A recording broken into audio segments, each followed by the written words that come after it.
let me go up that little door first. Because there's nothing up there, as far as I know. Bet there's nothing in that corner. Oh, that theme song, it's so magical. I promise not to go off into a music tirade again for anyone listening to this. Anyone who might enjoy this stream, thank you for watching. Hopefully you got something out of it. A little entertainment, a little philosophy, a little existential dread, perhaps. Yeah, I'm gonna go up that way, and then I can sneak in through there, go up there, bada bing, bada boom. Slow down, enjoy your music, listen to your podcasts, do whatever it is you need to do, not just within cars, games too. Slow down, enjoy it, explore. Try to nose around and see what little extras you can find, if you have the time. Sometimes we don't have the time in life to do that. But if you do, why not? I tend to find that for video games, I tend to remember just the broad strokes, especially the strokes that gave me a certain feeling or experience. People, all of us in general, don't really remember specific events or actions. Instead, we remember how we felt in the moment. At least it's true for me. And I find it's true for a lot of the people that I've had the pleasure of interacting with as a customer service person. So working in customer service, I've always enjoyed customer service. I've always enjoyed helping people. I know it's strange. You typically find people in customer service who don't enjoy customer service because they do not have the patience for customers in general, for people, and that's completely understandable. It's not for everybody. I'm not going to sit here and pretend like I'm a very patient person either. It just depends on the situation and what it is I'm needing to be patient about. When it comes to people, and if I'm in a position to help them, I am very patient, because what you need to remember, and I'm way off topic here, what you have to remember is if you're in a customer service position, or if you're ever put in a customer service position, is that it's not about you. You can't take it personally. If the customer is upset, they're not upset with you. They might be yelling at you, but they're not really yelling at you. They're yelling at the company that you represent. They are yelling at the policy that has basically denied them satisfaction. They are not upset with you. They are upset at the situation, the circumstance. And they're just venting their frustration. If you think about it, we all do that. When you are a customer in Walmart and you have a frustrating experience, maybe you just walk away from it and you don't follow up with it. Or maybe sometimes you get upset and you decide to talk to an employee about it and you want to let them know, hey, what's happening right now is not okay. Well, it's not that employee's fault, right? So why are you talking to them? Might be a company policy that just can't be avoided, you know? No, fuck, what am I doing? But regardless of what it is, it's not you. And so, too many people fall into the trap of taking it personally, getting annoyed at customers, getting frustrated at the fact that the customer is angry, when in reality, you know, the way I look at it is, one, they're not upset at me, so I'm not going to take it personally. I'm not concerned by the fact that they're upset. And two, I look at it as an opportunity for me to make their day better. What's happening is they're not just angry, they're telling me what's wrong.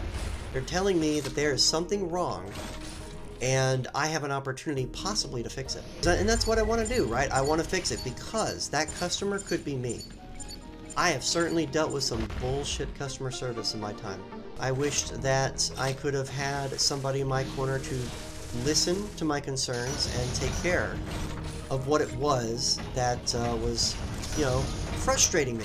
And you don't get that, unfortunately, in customer service in general, because there's too few people who really appreciate the ability to be able to help in those situations. They just can't be bothered, they don't have the patience for it. But I'm telling you, that could be you. And if you would like to be helped in those situations when they happen to you, and they'll happen to all of us, why not do that for somebody else? Why not go ahead and show a little patience? Because really, you're not talking to the customer, you're talking to your future self. And you need to ask yourself, well, how do you want to be treated? And that's what I do. I ask myself, well, this customer's upset. Here's what they're upset about.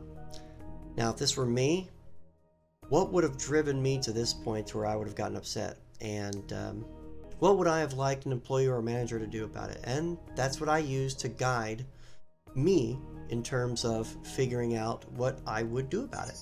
And so I can find the right words to say to the customer. I can find the right actions to take. I didn't deal with just regular customers either. I eventually dealt with first level and second level escalations. Those are situations where a customer would ask for a supervisor, and instead of getting a supervisor, they would get to me. I wasn't a supervisor, but I was a specialist with the ability to make decisions on behalf of a supervisor. So basically, I was as good as a supervisor as far as the customer was concerned. You know, you can imagine if I am having conversations with a customer who's already so upset they're asking for a supervisor and they're getting to me, I'm already starting in the negatives. It's already downhill, and I need to work harder to get it back on track. And I enjoyed it.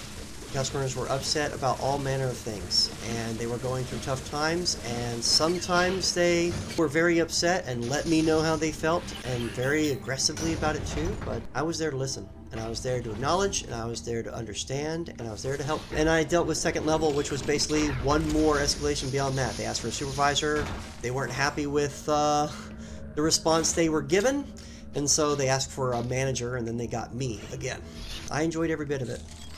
I enjoyed it because I enjoy helping people, if I can. Because you know what? What I did on the phone, the service I provided, maybe it wasn't always the most important thing in the world, but to that person on the phone, it was the most important thing in the world. Whether it be just to get a statement, just to get some information about their account, didn't matter what it was. What mattered is that it mattered to them. The experience they had with me could absolutely change their day. I think that's super cool. Why not do that? So I think if you ever find yourself in a customer service situation, and or you're getting into customer service and you find yourself getting frustrated, just remember, it's not you. It's not you they're upset with. And remember, you're there to help. Because why else are you there if you're not there to help? Why are you even at that job? I know we all need to make money, but if you're not in it, you know, you're going to be miserable. That's going to be a shitty job for you if you don't really enjoy it. You know, went off on this tangent so deep because it's a passion of mine. I completely forgot where we were before, what I was even talking about, what got me started on customer service. But I don't do that anymore. I'm in a completely different field. I got elevated to a completely different position, more IT at this point, and I enjoy it very much. Can't say I'm struggling, to be honest. 91%? What am I missing here? Maybe there's something right there? I didn't explore that little block. This right here looks suspicious. I did not explore that little block either. Come on, baby Metroid, let's do it! So yeah, I think MMOs, I guess digressing all the way back to the original point, my favorite quote around this philosophy is that people typically remember how you make them feel, or you'll remember how you felt about an experience more so than you'll remember the details of that experience. You know, case in point, if someone were to ask you today what movie you hated, maybe there's a movie you saw 10 years ago, 20 years ago that you really didn't care for, you really didn't like, and someone were to ask you, well, why didn't you like it? Why didn't you like that movie? You're generally probably going to remember only what that movie made you feel, and you won't remember the specific details. At least, I know I don't. Trying to think right now if there was a movie that I really didn't like. I don't want to pick on Batman vs. Superman because I didn't think that was a very good movie. That whole concept of Batman vs. Superman had been talked about for so long, and it should have been a no-brainer. That should have been an easy victory. And I know some people enjoyed it, but it's just too grimdark for me. I mean, I certainly do enjoy a darker side of storytelling. I certainly don't have to have everything be happy, happy, joy, joy.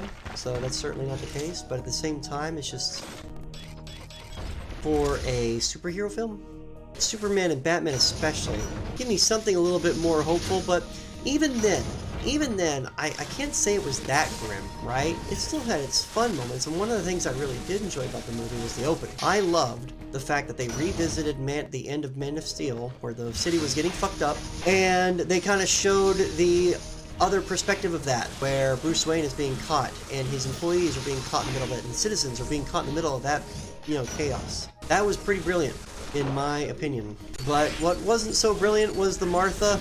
I get on paper how that might have sounded more profound, I'm not even in the right area that I want to be. I thought I was down here. A lot of setup, a lot of forced setup to the broader, you know, DCEU stuff. That wasn't, to me, really interesting. It's just like, well, okay, I don't care. It felt like the plot felt a bit forced. Like I didn't understand why you had to have Lex Luthor force Superman to fight Batman. Because they had already set up at the very beginning of the movie the perfect reasoning for them to go against each other naturally, without being forced.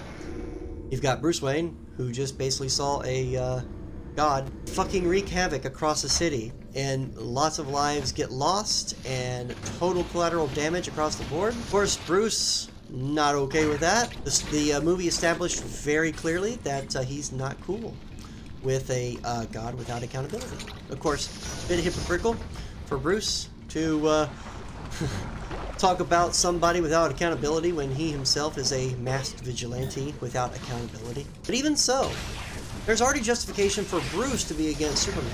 I think from there, you could have easily concocted some type of storyline for Bruce to say or take action that would then set into motion a series of events that would cause Clark Kent and Superman to then naturally be against Batman. And then you could form a very organic rivalry between them that where they end up having to go against each other.